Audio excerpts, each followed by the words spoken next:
aventure sans lendemain. Chacun sait que mon foyer est précieux. Okay. Et du coup, ce qu'on fait là, c'est l'instant présent. Il n'y a pas de que je t'appelle à 18 h parce que tu me manques. Il n'y a pas de que je t'appelle à 22 h parce que j'ai envie de toi. Non. Juste, et après, ça se cache. Okay. Elle cache, elle met le père comme le mari. Oui. Bon, ça, ce sont les dessous. Ça, ce sont les dessous. Donc, juste pour chuter, en disant que les relations entre hommes mariés et femmes mariées, comme Tisa, c'est vraiment des relations, comment on va dire, du tic au tac. Il n'y a pas d'avenir. C'est-à-dire, je suis avec toi pour un objectif, tu es avec moi pour un objectif. Généralement, les femmes mariées qui sortent avec des hommes mariés, elles sont peut-être à la recherche de la satisfaction sexuelle. Peut-être aussi, il faut subvenir les besoins de la famille, etc. Elles ont besoin d'un homme. Parfois aussi, l'homme à la maison, il ne parle pas bien, il ne fait pas bien, il ne dit pas bien. Il y a tellement de choses. Et naturellement, elles décident de choisir ce chemin comme solution. Parfois, c'est pas vraiment la véritable solution. Il y a d'autres solutions pour résoudre les problèmes dans les foyers. En revenant à ce que la sœur Audi Flora disait, je voulais accentuer sur un point. Le statut de femme mariée et le statut de célibataire, il n'y a pas l'un qui est supérieur à l'autre. Ce sont des statuts. C'est juste que la femme mariée, elle a un homme qui peut, voilà, elle a son époux. Donc du coup, comme on dit souvent, deux esprits valent mieux qu'un esprit. Elle a quelqu'un. Voilà. Justement, même la femme célibataire a de la hauteur. Si elle a totalement confiance en elle, si elle croit en elle, si elle a des objectifs, si elle a un parcours, si elle découvre sa mission de vie et qu'elle travaille pour, à ce moment-là, on ne pourra plus dire c'est madame telle qui est au-dessus de madame telle. C'est juste le statut social qui change. Peut-être qu'elle est l'épouse de telle, mais toi aussi en tant que célibataire, tu peux accomplir ce que la femme mariée accomplit. Donc il n'y a pas vraiment de baromètre pour dire telle est à la hauteur de l'autre. Je pense qu'on est toutes pareilles, mais si on se donne les moyens, on peut accomplir ce que l'autre a accompli. Et il y a des femmes qui se plaisent dans ce statut. Il y a des femmes qui se plaisent, oui. Et il y a également des femmes qui ne s'y plaisent pas. Donc ça dépend de la nature de toute personne. Il y a certains qui le font par contrainte. Justement, c'est pour ça aussi que dans mon livre, lorsque je parle au Tisa, j'amène, vous avez bien vu le titre, des Tisa à femmes de valeur. La première chose que j'essaie de dire aux Tisa, c'est qu'elles sont capables, elles valent mieux, elles peuvent faire mieux. Lorsque je prends une Tisa, la première chose, c'est d'abord de changer la mentalité de la Tisa. C'est ce qu'on appelle le changement de paradigme. Je change ce qu'elle a dans son esprit. Parce que parfois, les Tisa aussi, je ne suis pas à la hauteur. Le complexe d'infériorité, les autres sont mariés, moi je ne suis pas mariée. Du coup, je ne peux pas atteindre mes objectifs. Je ne peux pas être épanouie. Je ne peux pas être heureuse. Je suis faible. Peut-être aussi, c'est parce que depuis leur enfance, on leur a dit, toi, tu ne vas jamais devenir. Quand je te vois, tu ne vas jamais te marier. Quel homme? Et généralement, ça se passe. Quel homme va t'épouser avec ton mauvais caractère, avec ta façon de parler, etc. Donc, il y a tout ça qui entre en jeu. Ensuite, dès que je change la mentalité, je leur montre ce qu'on appelle le lâcher prise. À un moment donné, c'est vrai. L'homme marié fait tout pour toi. Je suis totalement d'accord qu'il paye tes études. Il te donne beaucoup d'argent. Il y a des choses que tu peux te permettre aujourd'hui que, étant seul, tu ne pourras pas te permettre. Mais il est temps, Mathisa, que tu comprennes que ta vie, c'est ça. Mais Christelle, j'ai l'impression que quand tu parles de Tisa, la relation de Tisa et homme marié, ça tourne autour d'un intérêt parfois matériel. Mais est-ce que tu sais au moins qu'il y a des Tisa qui entretiennent des hommes mariés? Je le sais. Qui mettent des moyens. Qui mettent des moyens. Moi, je pense juste c'est que... Ça produise quoi? Ça, c'est ton problème. Tu connais quoi? Le gigolotisme. Tu connais ce que c'est ton problème. On les appelle les infirmières. De quoi? Tisa infirmière. Pourquoi? Parce que l'homme, quand il vient vers la femme, il est victime. Ma femme ne me fait pas tel. Je manque ceci. Mais parfois, il ment. Toi, tu sais tellement me le faire. Si je t'avais connu avant, sans que je t'aurais épousé. C'est le mensonge. C'est l'information que l'homme marié donne à la Tisa. Et quand il vient en tant que victime, elle ne peut être que l'infirmière. Elle est la maîtresse, ça veut dire qu'elle nourrit, elle donne le lait. Ça dépend de comment tu viens. Mais il y a des hommes qui mentent. Juste qui ne disent pas la vérité. Non. Est-ce que si elle accepte, ça veut dire qu'elle a un intérêt, ça veut dire qu'elle était aussi à la recherche, peut-être qu'elle avait aussi un truc à compléter. Justement, je voudrais répondre. Moi, je ne défends pas les Tisa. Voilà, je voudrais juste dire que je voudrais répondre en disant que il y a plus important que ça. il y a plus important que ça. Si tu veux soigner l'homme, tu vas soigner des hommes. Mais je pense qu'au lieu de soigner l'homme, soigne-toi afin d'attirer à toi des hommes qui te méritent. Celui-là viendra te dire que si je t'avais connu avant, j'aurais épousé, je t'aurais épousé. C'est ce qu'on appelle de l'opinion. C'est une opinion, ce n'est pas un fait, parce qu'il ne le fera jamais. Il ne le fera jamais. Donc je revenais en disant que dès que je finis avec le lâcher prise, je demande à la tisa de se connaître. De se connaître, quels sont tes points forts, quels sont tes points faibles, quel est ton tempérament, connaître la personne que tu es. Ensuite, dès que tu connais la personne que tu es, il faut que tu trouves ta mission de vie. Parce que c'est parce que tu vagabondes, c'est parce que tu sais pas. Tu es venu sur cette terre avec un objectif. Sérieusement, tu es venu sur cette terre pour donner du biberon à ton homme marié. Non, tu as une mission.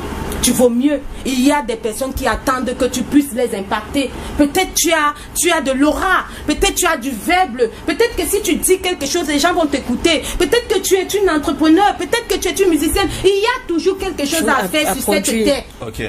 Alors, Christelle Kenyé, quelle est l'impact social que vous recherchez après la parution ou la commission d'un tel ouvrage?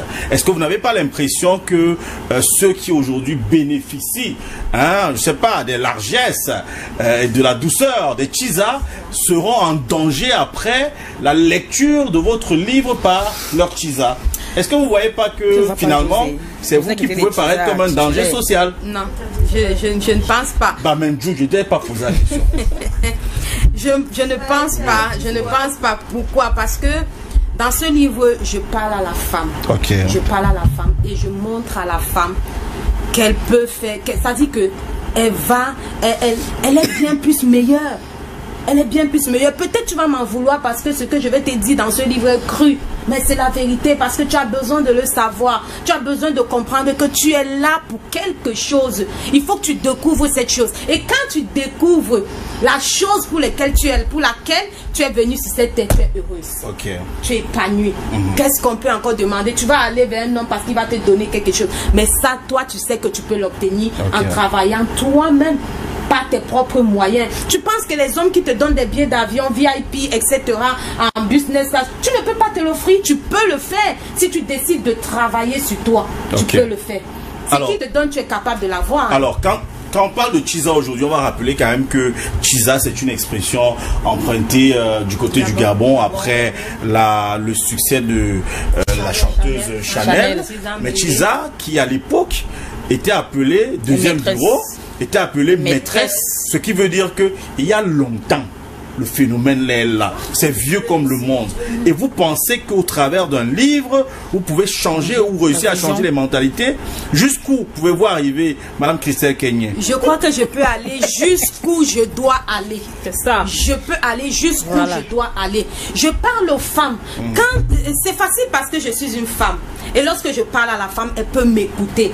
C'est vrai que le phénomène est profond. C'est profond parce que parfois c'est l'héritage d'une famille. Parfois c'est l'héritage. La maman était tisa, la fille est tisa. Les grands-parents étaient tisa. Il est temps que cela coupe. Il est temps que cela s'arrête. Parce que je crois que la femme a du potentiel. Et je crois qu'elle peut mieux s'exprimer. Bon, je voudrais revenir un peu sur un fait. Parce que Dali Joe sera dans la deuxième partie de cette émission. Moi, je reste présentateur et modérateur. Je pose des questions parce que là, j'ai l'impression que c'est déséquilibré. J'ai l'habitude de dire que nos soeurs, par exemple, ont un langage qu'elles tiennent parfois, que le mariage n'est pas une fin en soi. Moi, je dis très souvent que c'est parce que tu n'as même pas encore vu qui va t'épouser que tu vas tenir ce langage. Ajouter à ça, c'est que parfois tu peux être avec un homme marié que tu as, bon, je vais dire ça, tu es en carence d'amour, je sais pas comment je vais appeler, d'affection. Parfois, ce n'est pas seulement matériel, donc c'est pas seulement l'argent qu'il te donne, c'est qu'il te procure un bien là, donc il te procure cette sécurité. C'est vrai que tu sais consciemment que gars, je suis seulement avec lui pour peut-être 2 heures de temps, 3 heures, après il me dit qu'il va rentrer, ou alors c'est que c'est son téléphone qui sonne, ou alors c'est que pendant que tu es avec lui, tout le temps il parle de sa femme, mon épouse, mais je pense que tout dépend de la base. C'est de ce qu'on se dit en fait. Si la base c'est que si tu as laissé le libre champ qu'il puisse parler de sa femme pendant qu'il est avec toi, là c'est un manque de respect.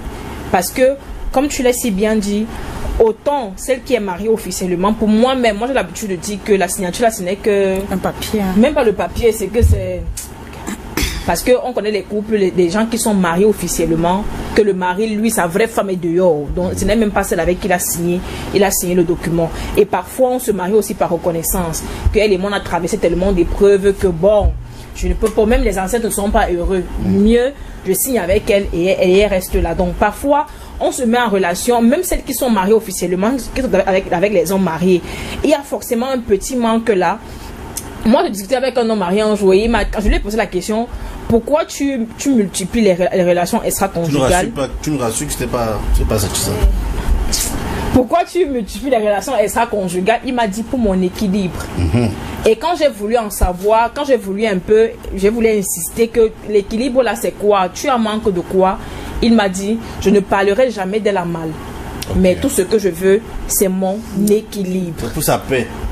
Justement, pour rebondir avec ce qu'elle dit, que je suis totalement d'accord, c'est que j'ai très mal parce que on a toujours tendance à croire qu'avoir une tisa, c'est la solution pour les problèmes de famille, les problèmes de couple.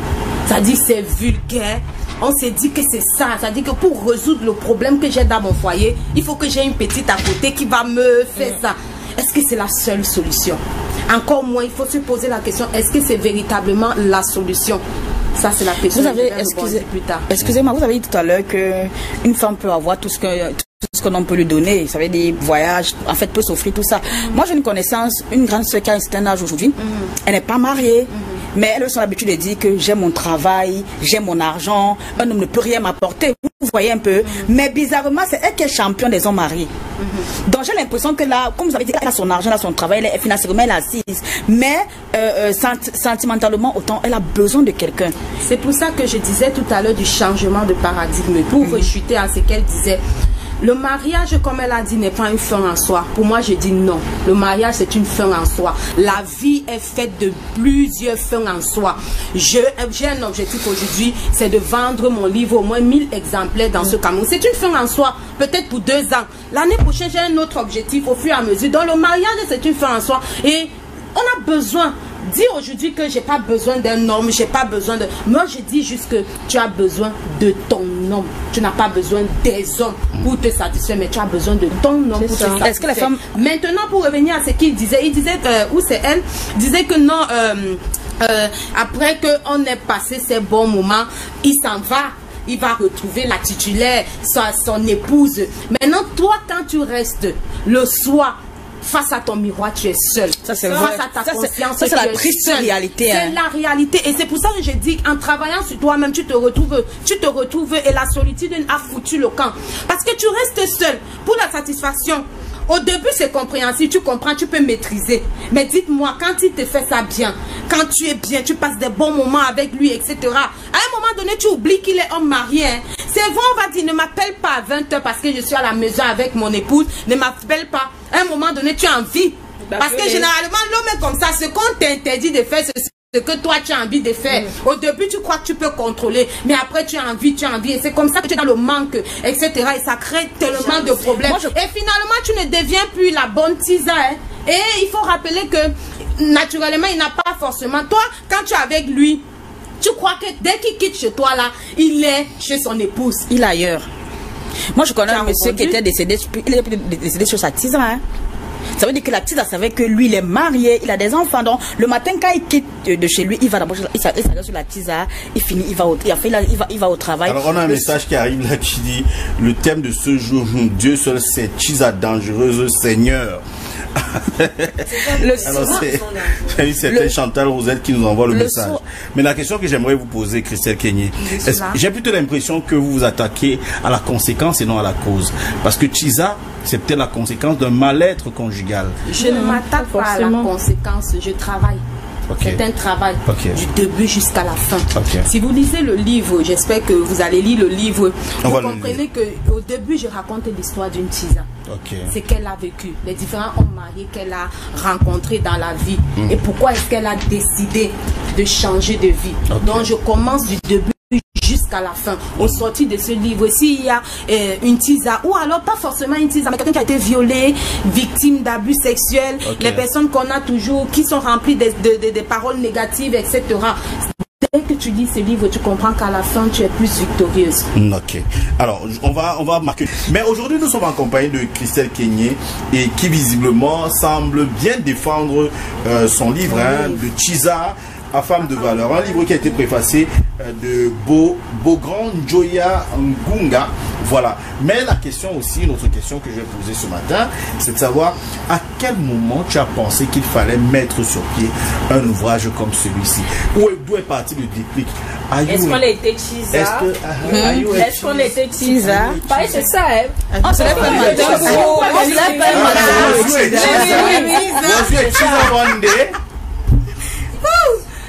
On dit quoi en anglais? Maman vient me dire. On dit quoi alors? Are you excited? On laisse. Non, pas le Tchiza, je suis excited. Donc toi tu parles le gros anglais. Tchiza doit sortir. Dumba. Jomano mi mare maman. Oh, il y a l'inspiration. En fait, c'est un livre que j'ai commencé à écrire il y a de cela 3 ans. 3 ans, 4 ans, oui. Je réfléchissais et je cherchais le bon timing pour pouvoir publier. L'inspiration me vient de quoi? Des histoires autour de moi. Des histoires autour de moi. J'ai des amis, j'ai des copines, j'ai des grandes soeurs, j'ai des petites soeurs qui sont Tchiza. Et alors, on était au deuil de mon oncle. J'ai rencontré ma cousine et on échangeait. Elle me disait pourquoi tu n'es pas encore mariée, pourquoi c'est monté, c'est descendu, c'est ici. On se questionnait un peu. Bon, je lui donnais mes raisons que bon, voilà. Et elle me dit, je lui repose encore la question que toi alors, pourquoi ça ne donne pas? Pourtant je te vois bling bling là. C'est glow up, c'est ça? Voilà.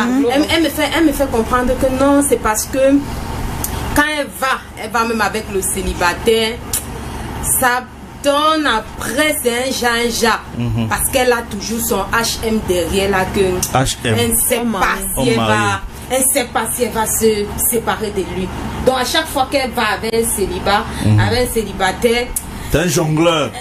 Il y a toujours dans la façon, voilà, parce qu'elle était tellement habituée avec son HM, il faisait tout, etc.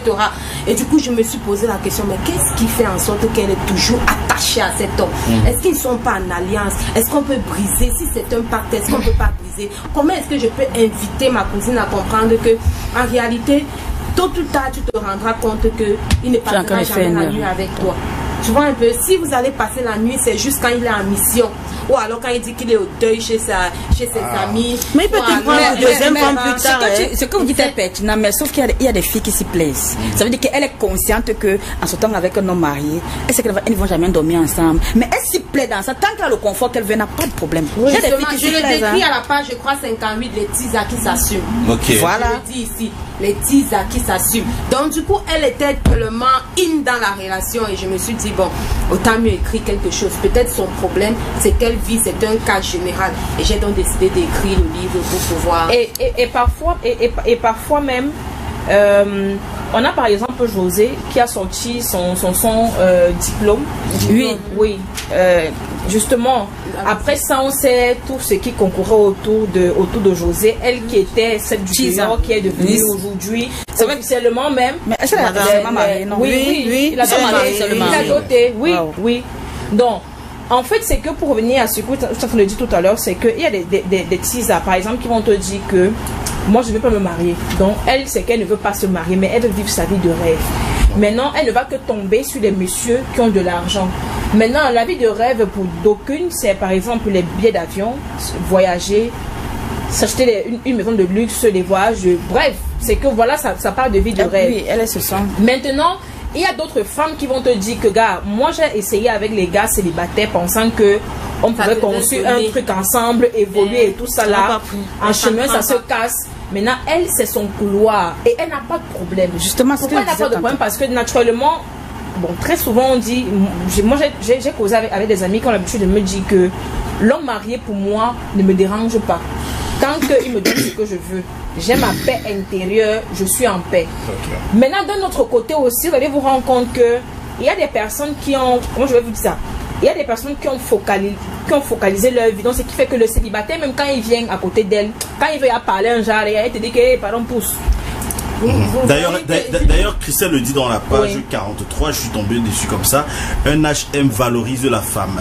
Il est très généreux, complimente beaucoup, il est doux et tellement prévisible. Il te comble de cadeaux, même lorsque tu t'attends le moins. Il est présent, voilà, et absent. Avec lui, les problèmes se transforment toujours en une leçon de vie. Il privilégie le dialogue au silence. Lorsque tu es fâché de lui, il sait comment s'y prendre pour résoudre les problèmes. Il te ramène toujours à la raison. Ok, on a dans le chapitre 4. Il n'est pas collant et facile à tromper. Tu es libre de faire ce que tu veux. Il ne te contrôle pas, mais il est jaloux. Il n'est pas disponible. Est-ce que vous pouvez me permettre que je lise, s'il vous plaît? Il n'est pas disponible, mais son argent est disponible. Tu peux le tromper sans qu'il ne soit au courant.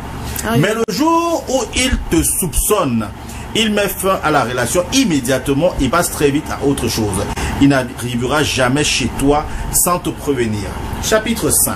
Un HM n'est pas fauché. Ok, ça on va mettre ça en parenthèse. Hein, parce qu'il y en a qui sont guéris. Ici, il n'y a pas de retard de paiement. Le loyer est réglé des mois à l'avance. La ration alimentaire, shopping, massage, voyage. Il ne donne pas les mots de tête. C'est tout, non? C'est toi. Mais en fait, c'est vraiment... Tes voisins sont là. Non, mais toi, tu les regardes. Sauf que, Christelle, il y a d'autres hommes mariés là qui nuisent. Oui. En fait, c'est vrai. Il y a des hommes mariés que tu veux. Si on te dit même qu'il est marié, tu nuis. En fait, c'est vrai. C'est lui qui t'appelle matin, midi et soir. Qui veut toujours connaître, qui veut toujours avoir ta position. Parfois même, il lance sur la part des œuvres vraiment pas catholiques. Mais ils sont jaloux. Ils sont très jaloux, ces hommes mariés là. Toute souriante quand elle parle des Tchisa. Alors de Tchisa, femme de valeur, en fait on comprend que dans ce livre il y a une forme de masterclass, parce que tu le disais à l'entame de tes propos, je veux changer leur paradigme. C'est ça? Il s'agit de quoi exactement? En fait, je veux changer leur façon de penser. Je veux changer, je veux que la femme... Tu veux abolir le phénomène de Tchisa. Parce qu'en réalité, pourquoi je le fais? Au finish, comme je l'ai dit tout à l'heure, la femme se retrouve seule. Vous savez, les femmes aujourd'hui, lorsqu'elles sont entre camarades, elles montrent ce qu'elles veulent montrer. C'est-à-dire, j'ai ceci, je suis heureux, je suis épanouie. Mais dès que tu te retrouves à la maison face à ta le masque tombe. Le masque tombe. Tu commences à regretter. Mais est-ce que tu vas venir dire à ta copine que non, je regrette et j'aurais pas dû faire ceci? Non. Mais ce que je dis tout haut, c'est ce qu'elle pense tout bas. Je voudrais que, à un moment donné, lorsque tu rentres chez toi, tu es fier de la femme que tu es. Parce que généralement, même les femmes, les Tchisa qui s'assument ne sont pas fiers d'elles. On a vu au début de cette vidéo une Tchisa qui ne discutait pas quand la femme bronchait. Elle est sûre d'elle. Non, il y a aussi le côté sûr d'elle. Mais l'autre côté, c'est parce qu'à un moment donné, elle sait ce qu'elle a fait était mal. Du coup, tu ne peux pas, elle se culpabilise. Tu ne peux pas regarder. Le mal, elle a fait quoi? Le mal, elle a fait quoi? Non, sérieusement. Disons-nous la vérité. Laissons ce que les réseaux sociaux ne font que nous dire que non, c'est monté, c'est déjà. Disons-nous la vérité. Tu es là. Tu sois avec un homme marié. La femme vient vers toi et commence à te taper. Qu'est-ce que tu ressens? Hormis les bleus, hormis que tu es une femme forte, hormis, mets-toi à la place. À un moment donné, tu ne ressens rien. Pourquoi? Pourquoi tu ne ressens une femme mariée, tu ne ressens rien? C'est parce qu'à un moment donné, elle se culpabilise. Elle sait qu'elle sort avec l'homme d'une femme. Puisque la femme a dit, tu connais ce qu'on a traversé, tu connais les difficultés qu'on a traversées. Là, tu as traversé les difficultés. Demain, elle peut devenir deuxième femme. Bien sûr. Même la Tchisa a traversé les difficultés. Ma cible, et je le répète, je le redirai toujours, ma cible c'est la Tchisa, c'est pas la femme mariée, c'est pas l'homme. Je travaille, donc je montre à cette Tchisa qu'elle peut changer de statut. Je m'en fous de ce que l'homme dit. C'est entre parenthèses que je parle de l'homme marié parce que c'est elle, il fait partie de la Tchisa. Donc je revenais au comportement. À un moment donné, c'est parce qu'elle se culpabilise. C'est parce qu'elle se culpabilise. Elle se dit, bah, tiens, la femme de ce monsieur était aussi jeune. Waouh, ils ont traversé. Parfois même. Elle est aussi jolie. Elle est aussi jolie. Elle est aussi... Non, regardez. C'est parce qu'on veut toujours nous montrer que non, la morale a foutu le camp. Oui. La morale a foutu le camp, on s'en fout. La vie, c'est comme ça. C'est on boxe, on fait ceci. Non, il y a des principes. Il y a des principes qu'il faut naturellement mettre sur pied. Est-ce que la vie, c'est pas la bagarre? La vie, c'est la base. Mais il faut choisir. Il faut choisir.